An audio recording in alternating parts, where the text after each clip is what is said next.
ಇಂದಿನ ಯಾಂತ್ರಿಕ ಜೀವನದಲ್ಲಿ ಕೇವಲ ಕೌಟುಂಬಿಕ ಸಂಬಂಧಗಳು ಮಾತ್ರವಲ್ಲ, ಸ್ನೇಹ ಸಂಬಂಧಗಳು ಕೂಡ ನಶಿಸಿ ಹೋಗ್ತಿದೆ. ಬದುಕನ್ನ ಕಲಿಸಬೇಕಾದ ಶಿಕ್ಷಣ ಸ್ವಾರ್ಥವನ್ನ ಹೆಚ್ಚು ಮಾಡ್ತಿದ್ಯೇನೋ ಅನ್ನೋ ಆತಂಕ ಹುಟ್ಟುಹಾಕ್ತಿದೆ. ಹೀಗಿರುವ ಸನ್ನಿವೇಶದಲ್ಲಿ ನಾವು ಹುಟ್ಟಿದ, ಆಡಿ ಬೆಳೆದ, ಓದಿ ಕಲಿತದ್ದನ್ನ ಮರೆಯಬಾರದು ಅಂತ ಆ ಸ್ನೇಹ ವರ್ಗ ಒಂದು ದಿಟ್ಟ ನಿರ್ಧಾರ ಮಾಡಿತು. ತಾವು ಓದಿದ ಶಾಲೆಯನ್ನ, ಕಲಿಸಿದ ಗುರುಗಳನ್ನ ನೆನಪಿಸಿಕೊಳ್ಳುವ ಕೆಲಸ ಮಾಡಿತು. ಬರೋಬ್ಬರಿ 2 ದಶಕಗಳ ನಂತರ ಸಿಕ್ಕಿದ ಗೆಳೆಯ ಗೆಳತಿಯರೆಲ್ಲ ನಕ್ಕಿದ್ರು, ನಲಿದ್ರು, ಕುಣಿದಾಡಿದ್ರು, ವಿಚಾರ ವಿನಿಮಯ ಮಾಡಿಕೊಂಡ್ರು, ಶಾಲೆಗೆ ಉಡುಗೊರೆ ನೀಡಿದ್ರು, ಗುರುವಂದನೆ ಸಲ್ಲಿಸಿದ್ರು, ಕೊನೆಗೆ ಭಾರವಾದ ಮನಸ್ಸಿನಿಂದ ಮನೆ ಕಡೆ ಹೆಜ್ಜೆ ಹಾಕಿದ್ರು. ಅಷ್ಟಕ್ಕೂ ಎಲ್ಲಿ ಈ ಅಪೂರ್ವ ಸಂಗಮ ನಡೆದಿದ್ದು ಅನ್ನೋ ನಿಮ್ಮ ಕುತೂಹಲಕ್ಕೆ ಇಲ್ಲಿದೆ ಉತ್ತರ. 4 ತಿಂಗಳ ಹಿಂದೆ ರೆಡಿಯಾಯಿತು ಗೆಟ್ ಟುಗೆದರ್ ಪ್ಲಾನ್. ಸ್ನೇಹಿತರೆಲ್ಲರೂ ಒಗ್ಗೂಡಲು ಸಹಕಾರಿಯಾಯಿತು ವಾಟ್ಸ್ಆಪ್ ಗ್ರೂಪ್. ಅಷ್ಟಕ್ಕೂ ಹೀಗೆ 2 ದಶಕಗಳ ಬಳಿಕ ಒಂದಾಗಿರೋ ಹೈಕ್ಳೆಲ್ಲ ಚಿಕ್ಕಮಗಳೂರು ಜಿಲ್ಲೆ ಮೂಡಿಗೆರೆ ತಾಲೂಕಿನ 2007ನೇ ವರ್ಷದಲ್ಲಿ ಎಸ್ಎಸ್ಎಲ್ಸಿ ಮುಗಿಸಿದ ಬಣಕಲ್ ಸರ್ಕಾರಿ ಪ್ರೌಢಶಾಲೆಯ ವಿದ್ಯಾರ್ಥಿಗಳು. 2007 ಅಂದ್ರೆ ಬರೋಬ್ಬರಿ 19 ವರ್ಷಗಳಾಗಿವೆ.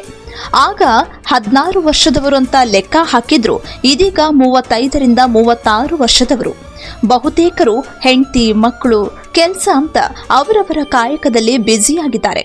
ಹೀಗಿರುವಾಗ ತಮ್ಮ ವಿದ್ಯಾರ್ಥಿ ಜೀವನವನ್ನ ಮೆಲುಕು ಹಾಕಿಕೊಂಡ ಒಂದಷ್ಟು ಮಂದಿ 4 ತಿಂಗಳ ಹಿಂದೆ ನಾವೆಲ್ಲ ಯಾಕೆ ಒಂದು ಗೆಟ್ ಟುಗೆದರ್ ಮಾಡಬಾರ್ದು ಅಂತ ಪ್ರಶ್ನೆ ಹಾಕೊಳ್ತಾರೆ. ಆ ಸ್ನೇಹ ಸಮ್ಮಿಲನ ಒಂದು ಅರ್ಥಪೂರ್ಣವಾಗಿರಬೇಕು ಅಂತ ತೀರ್ಮಾನಿಸಿ ಮೊದಲಿಗೆ ಒಂದು ವಾಟ್ಸ್ಆಪ್ ಗ್ರೂಪ್ ಕ್ರಿಯೇಟ್ ಮಾಡ್ತಾರೆ.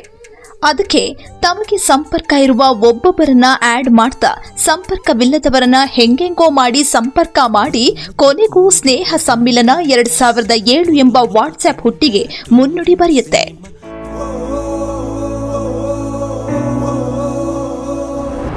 ಭವಿಷ್ಯಕ್ಕೆ ಮುನ್ನುಡಿ ಬರೆದ ಶಾಲೆಗೆ ನಾಮಫಲಕ ಉಡುಗೊರೆ. ಬದುಕು ಕೊಟ್ಟ ಶಿಕ್ಷಕರಿಗೆ ಗುರುವಂದನೆ ಮಾಡಲು ನಿರ್ಧಾರ. ಗುರುಗಳು ನಮ್ಮ ಗುರುಗಳು. ಅಂತೂ ಇಂತೂ ವಾಟ್ಸ್ಆಪ್ ಗ್ರೂಪ್ ಮಾಡಿದ ಸ್ನೇಹಿತರು ಆ ಸಮಯದಲ್ಲಿ ಅಂದ್ರೆ 2007ರಲ್ಲಿ ಎಸ್ಎಸ್ಎಲ್ಸಿಯಲ್ಲಿ ಒಟ್ಟು 140 ಮಂದಿ ಸಹಪಾಠಿಗಳು ಇರ್ತಾರೆ. ಆದರೆ ಕೆಲವರನ್ನ ಸಂಪರ್ಕ ಮಾಡಲು ಸಾಧ್ಯವಾಗದೆ ಕೊನೆಗೆ 78 ಮಂದಿ ಸ್ನೇಹಿತರು ವಾಟ್ಸ್ಆಪ್ ಗ್ರೂಪ್ನಲ್ಲಿ ಒಂದಾಗ್ತಾರೆ. ಒಂದು ದಿನ ಎಲ್ಲರೂ ಭೇಟಿ ಮಾಡುವ ಮಾತುಕತೆ ನಡೆಸ್ತಾರೆ.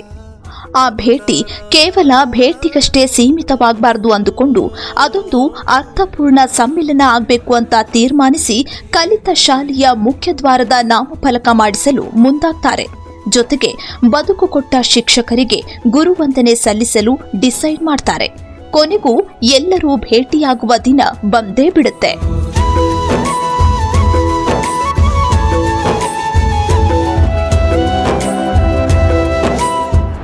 ಬರೋಬ್ಬರಿ 2 ದಶಕಗಳ ನಂತರ ಜೊತೆಯಾದ ಸ್ನೇಹಿತರು, ಗೆಳೆಯ ಗೆಳತಿಯರನ್ನ ನೋಡಿ ಮೂಕ ವಿಸ್ಮಿತರಾದ ಕುಚುಕುಗಳು. ರಕ್ತ ಸಂಬಂಧಗಳ ಮೀರಿದ ಬಂಧವಿದು, ಕೈಯ ಹಿಡಿದು ಹೆಜ್ಜೆ ಬೆಸೆದು. ಬರೋಬ್ಬರಿ 2 ದಶಕಗಳ ನಂತರ ಜೊತೆಯಾದ ಸಂಭ್ರಮ. ಒಬ್ಬರನ್ನ ನೋಡಿ ಮತ್ತೊಬ್ಬರು ಅಯ್ಯೋ ನೀನಾ ಹೇಗಾಗಿದ್ಯಾ ನೋಡು ಡುಮ್ಡುಮ್ಮಕ್ಕೆ, ಆಗ ಚೋಟುದ್ದ ಇದ್ದೆ ಈಗ ಕುಂಬಳಕಾಯಿ ತರ ಆಗಿದ್ಯಾ ಅನ್ನೋ ಉದ್ಗಾರ. ಇನ್ನೊಂದ್ ಕಡೆ ಆಗ ಮಾಡ್ತಿದ್ದ ತರಲೆಯನ್ನ ನೀನಿನ್ನೂ ಬಿಟ್ಟಿಲ್ವಾ ಅನ್ನೋ ಕ್ವಾಟ್ಲೆ ಮಾತುಗಳು. ಇತ್ಲಾಗೆ ಅವಳು ನೋಡೋ ಆಗ ಹೇಗಿದ್ಲು ಈಗ ಹೇಗಾಗಿದ್ದಾಳೆ ಅನ್ನೋ ಟಾಂಗು. ಮತ್ತೊಂದ್ ಕಡೆ ಇವ್ ನೋಡೆ ಆಗ ಹೇಗಿದ್ದ ಈಗ ಹೇಗ್ ಗುಂಡಾಗಿದ್ದಾನೆ ಅನ್ನೋ ಕುಸು ಕುಸು ಪಿಸು ಪಿಸು ಮಾತುಗಳು. ಮಗ ನೋಡೋ ಆಗ ಅವಳಿಗೆ ಡವ್ ಹೊಡಿತಿದ್ಯಲ್ಲ ಅನ್ನೋ ಟೀಸಿಂಗ್ ಒಂದೆಡೆ ಆದ್ರೆ, ಇನ್ನೊಂದೆಡೆ ಪಾಪ ಆ ಪಾಪದ ಹುಡ್ಗಂಗೆ ಸುಮ್ನೆ ರೇಗಿಸ್ತಿದ್ದಾರೆ ಅನ್ನೋ ಕಾಲೆಳೆಯೋ ಟಾಕ್ಗಳು ಮತ್ತೊಂದೆಡೆ.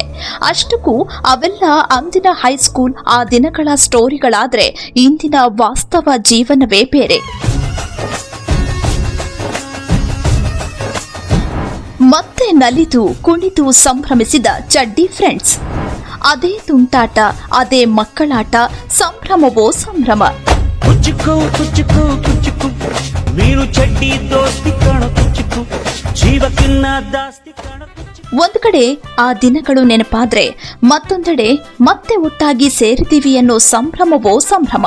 ಬರೋಬ್ಬರಿ 19 ವರ್ಷಗಳ ನಂತರ ಎಲ್ಲರೂ ಒಟ್ಟಾಗಿ ಸಿಕ್ಕಿರೋ ಖುಷಿ ಎಲ್ಲರ ಮುಖದಲ್ಲೂ ಅರಳಿದ್ದ ನಗುವಲ್ಲೇ ಕಾಣಿಸ್ತಾ ಇತ್ತು.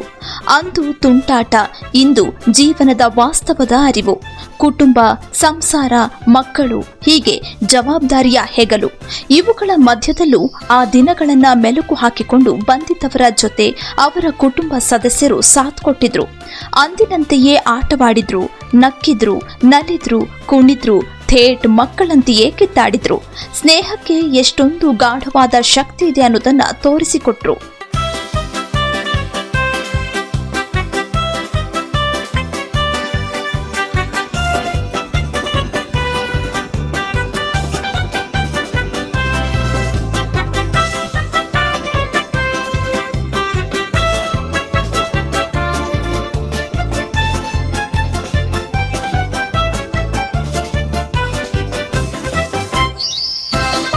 ಆಟವಷ್ಟೇ ಅಲ್ಲ, ಆಟದ ಜೊತೆ ಒಂದಷ್ಟು ತಮಾಷೆ, ಕಪಿಚೇಷ್ಟೆ, ಕುಶಲೋಪಚಾರಿ, ವಿಚಾರ ವಿನಿಮಯ ಎಲ್ಲವೂ ಇಡೀ ದಿನ ನಡೆಯುತ್ತಲೇ ಇತ್ತು.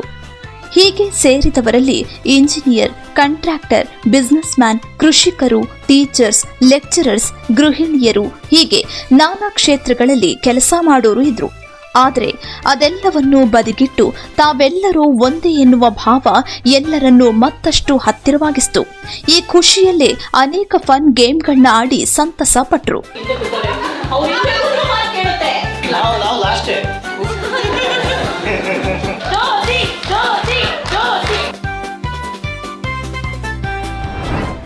ಶಾಲೆಯ ಮುಖ್ಯದ್ವಾರದ ನಾಮಫಲಕ ಉದ್ಘಾಟನೆ, ಶಿಕ್ಷಕರಿಗೆ ವಿದ್ಯಾರ್ಥಿಗಳಿಂದ ಗುರುವಂದನೆ.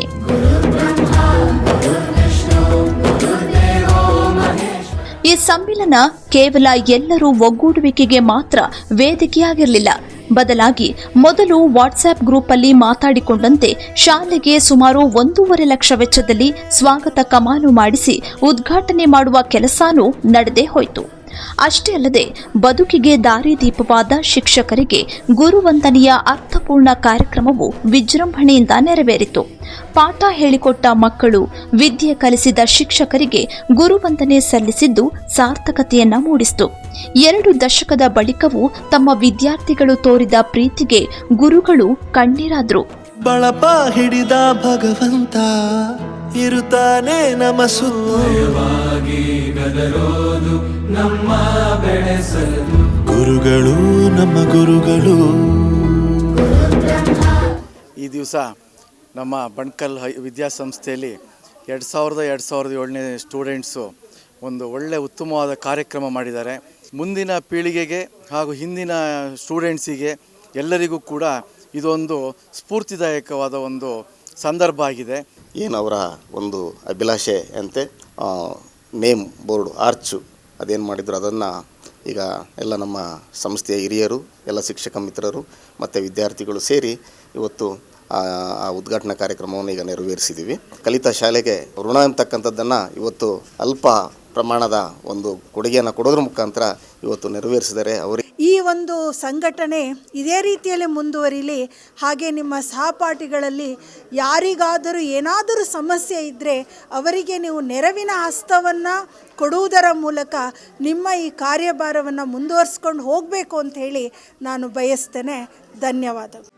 ಹೀಗೆ ಆಡಿ ಕುಣಿದು ನಲಿದು ಗುರುಗಳನ್ನ ವಂದಿಸಿದ ವಿದ್ಯಾರ್ಥಿಗಳು ತಮ್ಮ ಆ ದಿನಗಳನ್ನ ಪಬ್ಲಿಕ್ ಇಂಪ್ಯಾಕ್ಟ್ ಮೂಲಕ ಮೆಲುಕು ಹಾಕಿದ್ರು. ನಾವು ಎಷ್ಟೇ ಬ್ಯುಸಿಯಾಗಿದ್ರು, ಜೀವನದಲ್ಲಿ ಎಷ್ಟೇ ಜಂಜಾಟವಿದ್ರು, ಯಾಂತ್ರಿಕ ಜೀವನದಲ್ಲಿ ಶರವೇಗದಲ್ಲಿ ಓಡ್ತಿದ್ರು, ಈ ಸ್ನೇಹ ಸಂಬಂಧ ಯಾವತ್ತೂ ಗಟ್ಟಿಯಾಗಿರಬೇಕು. ಆಗಲೇ ಜೀವನಕ್ಕೊಂದು ಅರ್ಥ ಎಂಬುದನ್ನ ತಮ್ಮ ಮಾತುಗಳಲ್ಲಿ ಹೇಳುವ ಪ್ರಯತ್ನವನ್ನ ಮಾಡಿದ್ರು. ಎಲ್ಲರೂ ಒಂದು ಗ್ರೂಪ್ ಮಾಡಿಕೊಂಡು ಎಲ್ಲ ಫ್ರೆಂಡ್ಸ್ನೂ ಒಟ್ಟು ಮಾಡಿ ಏನಾದರೂ ಒಂದು ನಾವು ಕೊಡುಗೆ ಕೊಡಬೇಕು ನಮ್ಮ ಸ್ಕೂಲಿಗೆ ಅಂತ ಹೇಳಿ ಎಲ್ಲರನ್ನೂ ಸೇರಿಸಿದ್ದಾರೆ. ಈ ಒಂದು ಕಾರ್ಯಕ್ರಮ ತುಂಬ ಯಶಸ್ವಿ ಆಗಲಿ ಅಂತ ಹೇಳಿ ನಾನು ಆಶಿಸ್ತೇನೆ. ಈ ಕಾರ್ಯಕ್ರಮ ಬಂದುಬಿಟ್ಟು ನಮ್ಮ ಕುಟುಂಬದ ಕಾರ್ಯಕ್ರಮ ಅಂತ ಅಂದ್ಕೊಂಡು ಎಲ್ಲರೂ ಸೇರಿ ಒಟ್ಟಿಗೆ ಮಾಡ್ತಾಯಿದ್ದೀವಿ. ಅದು ಅಂತೂ ತುಂಬ ಖುಷಿಯಾಗುತ್ತೆ. ಸ್ನೇಹ ಸಮ್ಮಿಲನ ಅಷ್ಟು ಜನ ಸೇರಿಸೋದಿದೆಯಲ್ಲ, ಇದು ದೊಡ್ಡ ವಿಚಾರ ಅಂತಲೇ ಹೇಳ್ಬೋದು. ಇಷ್ಟು ಜನನ ಸೇರಿಸೋದು, ಎಲ್ಲೆಲ್ಲೋ ಒಂದೊಂದು ದಿಕ್ಕುಗಳಲ್ಲಿದ್ದರು, ಅವರೆಲ್ಲರೂ ಕೂಡ ಜಾಯ್ನ್ ಆಗಿ ಈ ಪ್ರೋಗ್ರಾಮನ್ನು ಮಾಡ್ತಾ ಇದ್ದೀವಿ. ಸೊ ಎಲ್ಲರಿಗೂ ಖುಷಿ ಇದೆ, ಎಲ್ರಿಗೂ ಕೂಡ ಸಂಜೆ ಆಗ್ತಾ ಇದೆಯಲ್ಲ, ಮುಗಿಯುತ್ತಲ್ಲ ಪ್ರೋಗ್ರಾಮ್ ಅನ್ನೋ ಒಂದು ಬೇಜಾರು ಕೂಡ ಇದೆ. ತುಂಬ ಮಜಾ ಮಾಡಿದ್ವಿ, ತುಂಬ ಫನಿ ಗೇಮ್ಸ್ಗಳೆಲ್ಲ ತುಂಬ ಚೆನ್ನಾಗಿತ್ತು. ಅದಕ್ಕಿಂತ ಎಲ್ಲರೂ ಆಗಿದ್ದವ್ರು ಹೀಗೆ ಹೆಂಗಾಗಿದ್ದೀವಿ ಅನ್ನೋದು ನೋಡ್ತೀವಲ್ಲ, ಅದೇ ತುಂಬ ಚೆನ್ನಾಗಿದೆ ಅಂತ ಅನಿಸ್ತು. ನಾವು ಸ್ಟೂಡೆಂಟ್ SLC ಆದಮೇಲೆ ಎಲ್ಲೆಲ್ಲಿದ್ವಿ ಏನೇನು ಆದ್ವಿ ಅಂತ ಯಾರಿಗೂ ಗೊತ್ತಿರಲಿಲ್ಲ. ಸ್ವಲ್ಪ ಜನ ಮಾತ್ರ ಕಾಂಟ್ಯಾಕ್ಟಲ್ಲಿದ್ದರು. ಆಫ್ಟರ್ ದಟ್ 19 ಇಯರ್ಸ್ ಆದಮೇಲೆ ನಾವು ಎಲ್ಲರೂ ಒಟ್ಟಾಗಿದ್ದು ಅದೇ ಒಂದು ದೊಡ್ಡ ಖುಷಿ ನಮಗೆ. ಎಲ್ಲರೂ ಅದೇ ಥರ ತುಂಬ ಸಪೋರ್ಟ್ ಮಾಡಿದ್ರು. 76 ಜನ ಗ್ರೂಪು ಸದಸ್ಯರಿದ್ದಾರೆ. ಆ 76 ಜನನು ತುಂಬ ಸಪೋರ್ಟಿಂಗ್ ಮಾಡಿದರು. ಹಣಕಾಸು ವಿಚಾರ ಆಗಲಿ ಮತ್ತು ಬೇರೆ ವಿಚಾರದಲ್ಲಿ ಎಲ್ಲದಕ್ಕೂ ಸಪೋರ್ಟಾಗಿ ನಿಂತರು. ಹಾಗಾಗಿ ಇಷ್ಟು ಸಕ್ಸಸ್ಫುಲ್ ಆಗೋಕ್ಕೆ ನಮ್ಮ ಕಾರಣ. ಅದು ತುಂಬ ನೆನೆಸ್ಕೊಂಡಿದ್ದೀವಿ. ಇವತ್ತು ಅಷ್ಟೇ ತುಂಬ ಅದನ್ನ ಮಾತಾಡ್ಕೊಂಡಿದ್ದೀವಿ. ಯಾಕಂದರೆ ನಾನು ಶಾಲಾ ದಿನಗಳಲ್ಲಿ ನಾನು ಸ್ಕೂಲಲ್ಲಿ ಇದ್ದಿದ್ದೇ ಕಮ್ಮಿ, ಹೊರಗಡೆನೇ ಇರೋದು ಜಾಸ್ತಿ. ಆ ಥರನೇ ಇವತ್ತು ಎಲ್ಲ ನನ್ನ ಸ್ನೇಹಿತರು ಅದನ್ನ ಹೇಳಿ ತುಂಬ ತಮಾಷೆಯಾಗಿ ತಗೊಂಡು ತುಂಬಾ ಇವತ್ತು ಈ ದಿನ ಕಳೆಯಿದ್ವಿ ಅಂದರೆ ತುಂಬ ಸಂತೋಷದ ದಿನ. ಹೀಗೆ ಸೇರಿದ ಸುಂದರ ಘಳಿಗೆಯಲ್ಲಿ 2007 ಅಲ್ಯುಮಿನಿ ಅಸೋಸಿಯೇಷನ್ ರಚನೆಯಾಯಿತು. ಅದರ ಲೋಗೋವನ್ನ ಕೂಡ ಬಿಡುಗಡೆ ಮಾಡಲಾಯಿತು. ಅಲ್ಲದೆ ಈ ವೇದಿಕೆ ಮುಖಾಂತರ ಹೀಗೆ ಸಮಾಜಮುಖಿ ಕಾರ್ಯಕ್ರಮ ಮಾಡಬೇಕು ಅನ್ನೋ ಗಟ್ಟಿ ನಿರ್ಧಾರವನ್ನ ಈ ಸ್ನೇಹ ಸಮ್ಮಿಲನ ತಂಡ ತೆಗೆದುಕೊಳ್ಳಲಾಯಿತು. ಒಟ್ಟಿನಲ್ಲಿ ಬಣಕಲ್ ಸರ್ಕಾರಿ ಪ್ರೌಢಶಾಲೆಯ 2007ನೇ ಬ್ಯಾಚ್ನ ವಿದ್ಯಾರ್ಥಿಗಳು ಸ್ಟೂಡೆಂಟ್ ಲೈಫ್ ಗೋಲ್ಡನ್ ಲೈಫ್ ಅನ್ನೋದನ್ನ ಅಕ್ಷರಶಃ ಸಾಕ್ಷೀಕರಿಸಿದ್ರು. ಕೊನೆಗೆ ಖುಷಿಯಿಂದ ಇಡೀ ದಿನವನ್ನ ಕಳೆದ ಚಡ್ಡಿ ದೋಸ್ತ್ಗಳು ಭಾರವಾದ ಮನಸ್ಸಿನಿಂದಲೇ ಮನೆ ಕಡೆ ಹೆಜ್ಜೆ ಹಾಕಿದ ದೃಶ್ಯಗಳು ಸ್ನೇಹದ ಗಟ್ಟಿತನವನ್ನ ಜಗಕ್ಕೆ ಮತ್ತೊಮ್ಮೆ ಪರಿಚಯಿಸಿದಂತಿತ್ತು. Prashant Mudigere, public impact, Chikkamagaluru.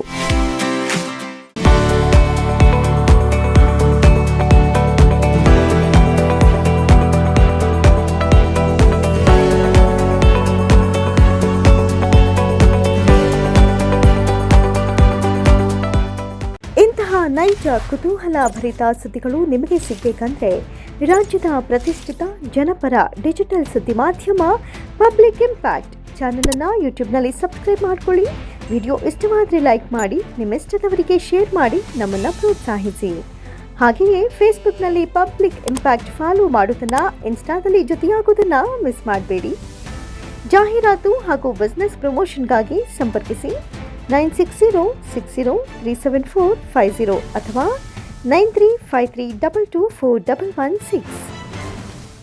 ಇದು ಪಬ್ಲಿಕ್ ಇಂಪ್ಯಾಕ್ಟ್, ಜನಶಕ್ತಿಯೇ ನಿರ್ಣಾಯಕ.